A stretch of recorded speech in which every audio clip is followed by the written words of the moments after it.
Hey, how's it going, everyone? So I got the mini bike off the lift for now. I'm gonna deal with it later. I'm not too worried about it. 60 bucks, no worries. But what I did was I put my dad's Yamaha Virago up here. This is a 250.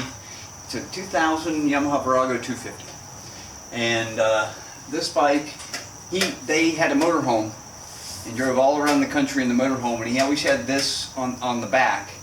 I don't know if he always had it, but I knew he did quite often on like a little one of those sideways racks, you know, that just hooks. It's like one rail that hooks right up into your bumper or your tow hitch. So, but yeah, this has been sitting for well, the license plate says 2014, so we're talking probably 5 years now. And it's got some rust issues. It's got some corrosion. The biggest issue I'm seeing right now, that I was facing right now, is that the key was missing. Nobody could find the key. My mom can't find it. I had the key at one time. I don't have a clue if I still have it or where it is. So what I did was I went out onto Amazon and I bought a whole new kit. Just a whole new kit to replace everything. The ignition, the cylinder lock, or the fork lock, the gas cap, helmet lock, and here's helmet lock. And there's one more. I don't know where it goes yet. But there was one more with it. So I've already done the gas cap. I started there. Let's see, now it works. So this will be the key for the bike now. And the rest of them look like they're just Torx bit. Torx bit should pop them all right off. So that's my first mission, is to get these all done. At least the ignition and the gas. So I don't really care about the rest of the locks for right now. I'll deal with them when the time comes. But just at least the ignition and the gas lock. So I'm 50% done with that part. But only about a quarter of the way done with all of the things that need to be replaced.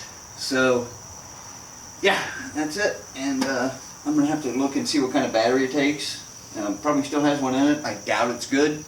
But I will hook it up to my little charger that does repair on batteries, just to see if it'll, repair it. It might, you never know. Or I may have a battery sitting around here somewhere that'll fit it. So we'll try it. But yep, that's where we're at. Looks like he had left the gas turned on the whole time. Oh, it's either on or off. That's it. So it's got on, prime, and reserve.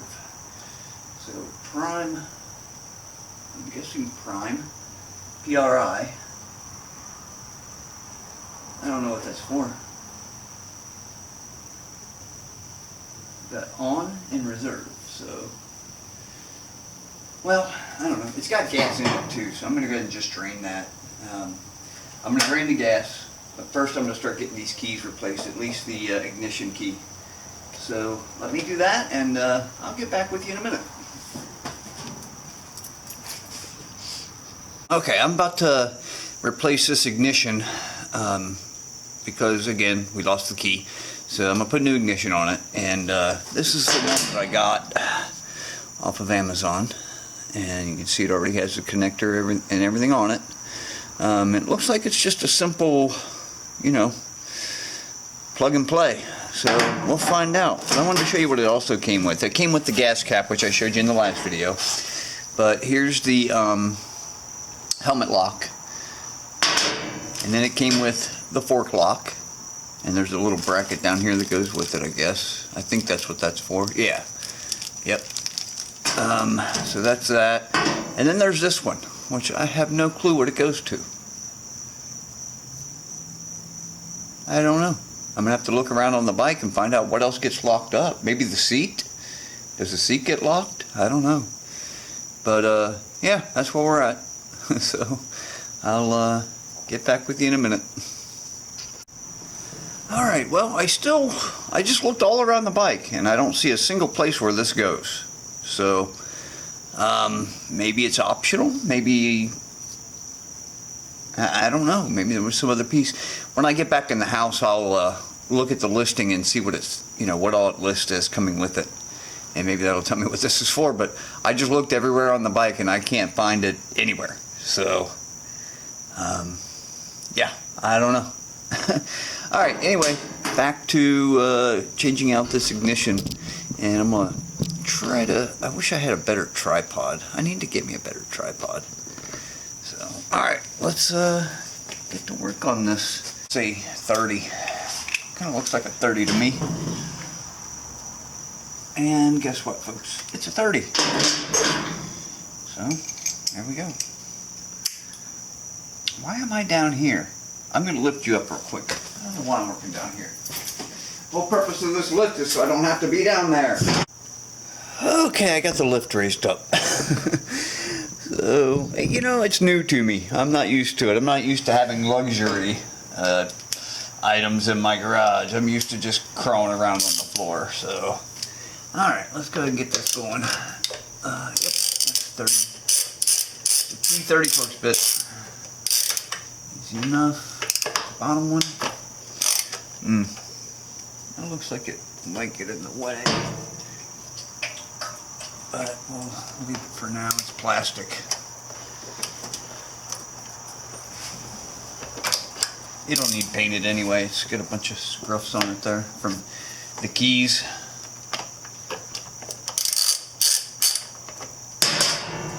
Alright. Does that sound of a ratchet annoy anyone else? It does me sometimes. It's like nails on a chalkboard sometimes. I don't have a clue as to why, but man, it gets annoying. So, alright, let's pull this out. Alright, it goes way up, so it looks like we're going to have to pull the seat off. Alright, I'm going to stop recording for a second and be right back with you. Alright, for the seat, it looks like there's two bolts. There's one here and one on the other side. The passenger seat, it is held on the front by this bracket and on the back by a bolt right here. And if you take this bolt out, you can kind of twist this up a little bit, and then the back part of the seat will just slip right out.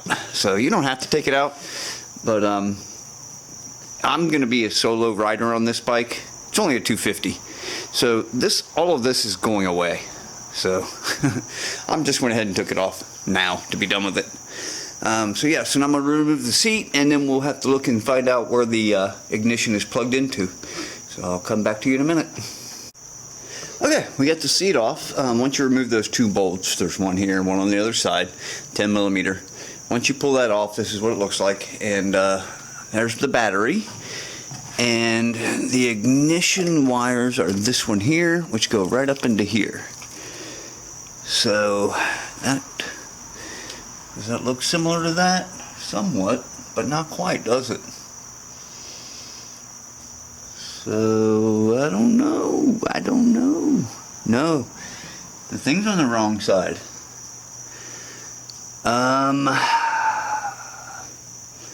Maybe I just have to splice the wires.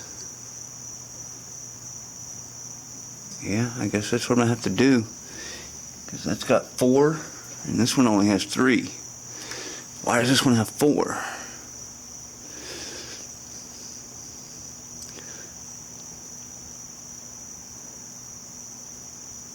Off. I don't know. Alright, well I'm gonna have to make it work somehow. So, but it's definitely this connector right here. And okay, there's 4 coming out of there. 4 coming out of this one, 3 going in. So what I'm gonna have to do is splice into down here, I believe. And maybe one of those is a secondary ground. So what I'll do is I'll get the tester on it and figure it out. So for now, I'm going to get the battery out and see if it's going to hold a charge, see if it has any juice left in it. Highly unlikely, but you just never know. And like I said, I've got a couple batteries sitting around here, so maybe one of them will fit it. If not, I'll have to get a new one. So, alright, that's what I'm going to do now. I'm going to pull the battery out. Okay, there's the battery. And as you can see, the cells are all emptied. So while I don't want to call this battery worthless yet, I'm going to get some distilled water and fill it up, and then try to charge it. I don't have any distilled water around here. I wish I did. Some people say you can use tap water and it doesn't hurt it and blah blah blah blah blah. I don't know. I've always used distilled water. That's what I'm told to use, so that's what I use. I don't, you know, try to skimp. So, because you never know. I mean, I don't know how a chlorine reaction, you know, the chlorine in the tap water, chlorine in the bottled water probably, and you just don't know how it's going to react. So I'm just going to get some distilled water and be done with it. So that, and this connector is definitely different for the starter, for the ignition key. So that's got 3 pins on the inside and a little thing on the out.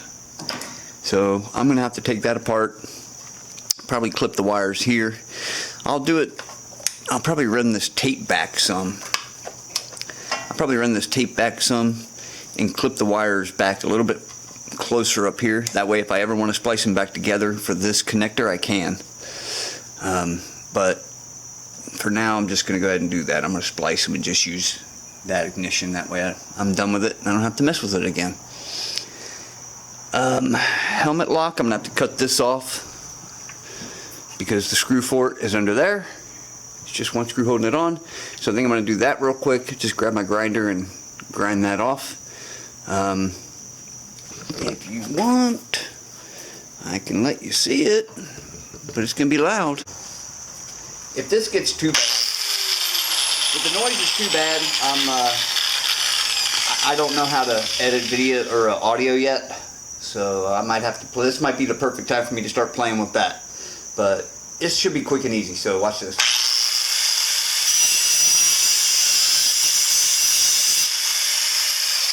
There it is, and it's off.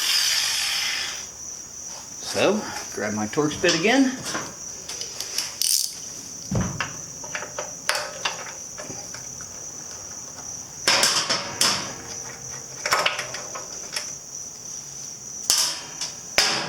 Off. New one, which you can see, key works. Key back in ignition. Oh, I need it open.